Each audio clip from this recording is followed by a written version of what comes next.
Hello दोस्तों, जरा सोचिए, अगर कल से आपके राज्य की हर सरकारी और प्राइवेट नौकरी पर सिर्फ आपके घर के पते की वजह से आपको हक मिलने लगे, न कोई बाहरी कंपटीशन, न कोई जबरदस्त रेस, क्या ये सपना है या सिस्टम को बंद करने की शुरुआत? अब तेजस्वी यादव ने ऐलान कर दिया है, अगर उनकी सरकार आई तो बिहार की सारी नौकरियां सिर्फ बिहार के लोगों को दी जाएंगी। 100% डोमिसाइल लागू होगा। लेकिन क्या ये मुमकिन है? क्या ये सही है? और सबसे बड़ा सवाल, क्या ये भारत के संविधान के खिलाफ है? अगर इन सवालों के जवाब जानने हैं तो ये वीडियो आपको अंत तक देखना ही चाहिए। और हां दोस्तों, अगर आप चाहते हैं कि देश दुनिया की हर बड़ी खबर का सच आपको रिसर्च के साथ मिले, तो चैनल को अभी सब्सक्राइब जरूर करिए, क्योंकि हम यहां सिर्फ बातें नहीं, पूरी सच्चाई लेकर आते हैं। तो चलिए शुरुआत करते हैं उस बयान से जिसने पूरे देश को चौंका दिया। हाल ही में तेजस्वी यादव ने एक चुनावी जनसभा में कहा, अगर हमारी सरकार बनी तो बिहार की सभी सरकारी और प्राइवेट नौकरियां सिर्फ बिहार के लोगों को दी जाएंगी। 100% डोमिसाइल लागू होगा। कोई बाहरी यहां नौकरी नहीं पाएगा। अब यह बयान जितना सिंपल सुनाई देता है, इसके पीछे की सच्चाई उतनी ही जटिल और गहरी है। चलिए पहले समझते हैं डोमिसाइल लॉ होता क्या है। डोमिसाइल यानी स्थायी निवास प्रमाण पत्र, यानी आपने किसी राज्य में काफी समय से रहकर पढ़ाई की है या वहां की नागरिकता ली है तो आप उस राज्य के निवासी माने जाते हैं। कई राज्यों में ये डोमिसाइल प्रमाण पत्र नौकरी या शिक्षा के लिए जरूरी होता है। लेकिन तेजस्वी जो कह रहे हैं वो सिर्फ कुछ प्रतिशत नहीं, बल्कि 100% डोमिसाइल है। यानी बाहर से कोई भी आकर बिहार में सरकारी या प्राइवेट नौकरी नहीं ले सकेगा। अब यहां आता है बड़ा सवाल, क्या ये संविधान के खिलाफ है? भारतीय संविधान का आर्टिकल 16(2) कहता है कि राज्य कोई भी भेदभाव नागरिकों के साथ केवल जन्म स्थान के आधार पर नहीं कर सकता। इसका मतलब ये हुआ कि अगर आप भारत के किसी भी राज्य में पैदा हुए हैं तो पूरे देश में समान अवसर मिलना चाहिए। लेकिन कुछ राज्य इस सीमा को तोड़ने की कोशिश पहले भी कर चुके हैं।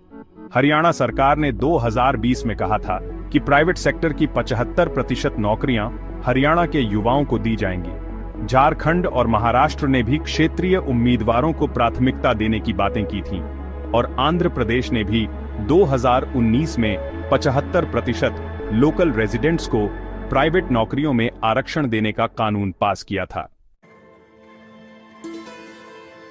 लेकिन इन सभी पर कानूनी सवाल खड़े हुए और कई मामलों में हाईकोर्ट ने ऐसे फैसलों पर रोक भी लगा दी। तो तेजस्वी यादव जो कह रहे हैं वो वैधानिक रूप से टिक पाएगा या नहीं, ये एक बहुत बड़ा सवाल है। अब बात करते हैं, क्या बिहार को वाकई ऐसी नीति की जरूरत है? तो दोस्तों, आपको यह जानकर हैरानी होगी कि बिहार देश का एक ऐसा राज्य है जहां से सबसे ज्यादा माइग्रेशन होता है। यानी लोग पढ़ाई या नौकरी के लिए राज्य से बाहर जाते हैं। NSSO और सेंसस के मुताबिक बिहार से करीब 40 लाख से ज्यादा लोग दूसरे राज्यों में काम करने जाते हैं। हर तीसरे बिहारी परिवार का कोई ना कोई सदस्य दिल्ली, मुंबई, पंजाब या गुजरात में काम करता है। अब सोचिए, अगर सारे राज्य ये नियम लागू कर दें कि सिर्फ हमारे राज्य के लोग यहां काम करेंगे, तो सबसे ज्यादा नुकसान किसे होगा? जी हां, बिहार को ही। अब यहां एक और अहम सवाल उठता है, क्या बिहार में वाकई इतनी नौकरियां हैं कि सबको दे दी जाएं? 2023 के एक आंकड़े के मुताबिक बिहार में बेरोजगारी दर करीब 17% थी, जो राष्ट्रीय औसत से करीब 3 गुना ज्यादा है। बिहार में हर साल लाखों छात्र इंटर, ग्रेजुएशन और टेक्निकल कोर्स पूरा करते हैं, लेकिन उनके लिए न सरकार के पास पर्याप्त नौकरी है और न प्राइवेट सेक्टर में जरूरत के अनुसार इंडस्ट्रीज हैं। अब तेजस्वी यादव की बात सुनकर यह समझा जा सकता है कि उनका मकसद नौजवानों को उम्मीद देना है, लेकिन यह भी सच है कि बिहार में आज भी उद्योग नहीं है, इंफ्रास्ट्रक्चर नहीं है और इन्वेस्टमेंट नहीं आ पा रहा। इसलिए असली सवाल यह होना चाहिए, नौकरियां बढ़ें कैसे, ना कि नौकरियां किसको मिलें। और देखिए, एक बात और जो हमें जरूर समझनी चाहिए, देश के संविधान ने भारत को एक यूनियन ऑफ स्टेट्स कहा है। यानी हर भारतीय नागरिक को पूरे देश में घूमने, बसने और काम करने का हक है। तो अगर हम यह कहें कि बाहरी लोग बिहार में नौकरी ना लें, तो कल को यही लॉजिक दिल्ली, महाराष्ट्र या पंजाब में भी लगेगा, जहां लाखों बिहारी काम करते हैं। फिर उन राज्यों में भी बिहारी नौजवानों को रोक दिया जाएगा। अब सोचिए, क्या वाकई ऐसा भारत हम चाहते हैं, जहां हर राज्य अपने दरवाजे बंद कर ले, जहां पहचान जाति, भाषा और राज्य के आधार पर हो? क्या तब हम एक राष्ट्र कहलाएंगे? और दोस्तों, इस मुद्दे पर आपकी राय क्या है? कमेंट में जरूर बताइएगा, क्योंकि ये सिर्फ एक पॉलिटिकल डिबेट नहीं है, ये भारत की आत्मा से जुड़ा सवाल है।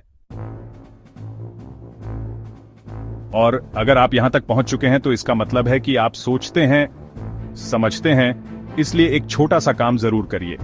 इस वीडियो को अभी लाइक करिए और अपने दोस्तों के साथ शेयर करिए ताकि ज्यादा से ज्यादा लोग इस बहस का हिस्सा बन सकें। अब आते हैं एक मानवीय पहलू पर। मान लीजिए कोई बच्चा दिल्ली में पैदा हुआ, लेकिन उसके पेरेंट्स बिहार के हैं। वो बच्चा दिल्ली के स्कूल में पढ़ता है, लेकिन उसका सपना है कि वो बिहार में आकर कुछ बदलना चाहता है। अब अगर उसे बिहार की किसी सरकारी नौकरी के लिए मना कर दिया जाए तो क्या वो इंसाफ होगा? या फिर सोचिए कोई बिहारी नौजवान पुणे में इंजीनियरिंग करके बिहार लौटना चाहता है, लेकिन सिर्फ इसलिए कि उसने पढ़ाई बाहर की है, उसे नौकरी ना मिले, तो क्या यह विकास का रास्ता है? बात सिर्फ कानून की नहीं है दोस्तों, बात सोच की है। हम चाहते हैं कि बिहार आगे बढ़े, तो जरूरत है स्किल डेवलपमेंट की इंडस्ट्री लाने की और अच्छे स्कूल कॉलेज खोलने की। डोमिसाइल लागू करने से हो सकता है कुछ लोगों को शुरुआत में फायदा लगे, लेकिन लंबे समय में यह फैसला बिहार को ही पीछे धकेलेगा। और हां, अगर आप अब भी यहां तक सुन रहे हैं तो चैनल सब्सक्राइब करना बिल्कुल मत भूलिए, क्योंकि अगली बार हम बात करेंगे बिहार में कब और कैसे रोजगार पैदा हो सकते हैं और क्यों शिक्षा ही असली चाबी है तरक्की की। एक आखिरी बात, राजनीति आती जाती रहती है, लेकिन नीति ऐसी होनी चाहिए जो देश को जोड़े तोड़े नहीं। बिहार की जरूरत बाहरियों को रोकना नहीं, अपने बच्चों को रोकना है, बाहर जाने से, मजबूरी से, बेरोजगारी से। तो दोस्तों, उम्मीद है ये वीडियो आपको सोचने पर मजबूर करेगा। अगर ऐसा हुआ हो तो प्लीज कमेंट करके बताइएगा कि आपकी क्या राय है।